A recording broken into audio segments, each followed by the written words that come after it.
मोहोळमध्ये काही वर्षांपूर्वी झालेल्या पंडित देशमुख हत्येचा बदला घेतल्याशिवाय शिवसेना राहणार नाही असा इशारा उपमुख्यमंत्री एकनाथ शिंदेंनी दिलाय।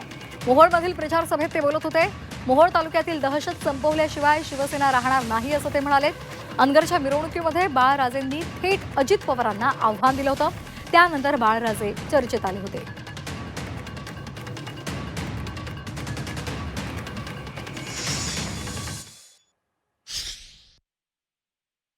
मी आपल्याला एवढंच सांगतो की पंडित देशमुख याचा जे काही मर्डर झालेली आहे, आमच्या बारसकर आणि उमेश पाटील यांनी सांगितलं की कुठल्याही परिस्थितीमध्ये या ठिकाणी जो कोणी खुनी असेल त्याला सजा झाली पाहिजे।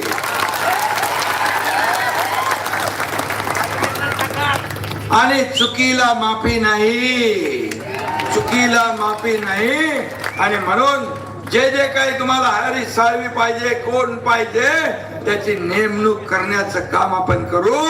आणि या ठिकाणी कुठल्याही परिस्थितीने मध्ये या शिवसैनिकांचं बलिदान, तालुका प्रमुखाचं बलिदान व्यर्थ जाऊ देणार नाही। ज्या शिवसैनिकांनी या शहरामध्ये आणि शिवसेनेसाठी बलिदान दिलं त्याचा निश्चितपणे बदला घेतला जाईल अशा पद्धतीचं वक्तव्य उपमुख्यमंत्री आणि शिवसेनेचे पक्षप्रमुख यांनी मोहोळ शहरामध्ये आज प्रचार सभेच्या निमित्तानं आल्यानंतर केलं। मी निश्चितपणे त्या विषयाचं स्वागत करतो। आमची एकट्याची नव्हे, संपूर्ण मोहोळ तालुक्याची ती मागणी आहे।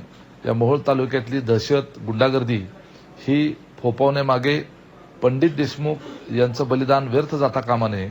आणि ही गुंडागर्दी आणि दहशत संपवायची असेल तर बाळराजे पाटील हा जो मर्डरर आहे, 302चा आरोपी आहे, याला फाशीची शिक्षा झाली पाहिजे। त्याच्याकरता उच्च न्यायालयामध्ये हरीश साळवे यांच्यासारखे देशातले क्रमांक 1चे विधितज्ञ हे पंडित देशमुख यांच्या बाजूनं किंवा सरकार पक्षाच्या वतीनं केस लढवतील आणि ती जबाबदारी स्वतः एकनाथ शिंदे यांनी स्वतःकडे घेण्याचं मान्य केलेलं आहे।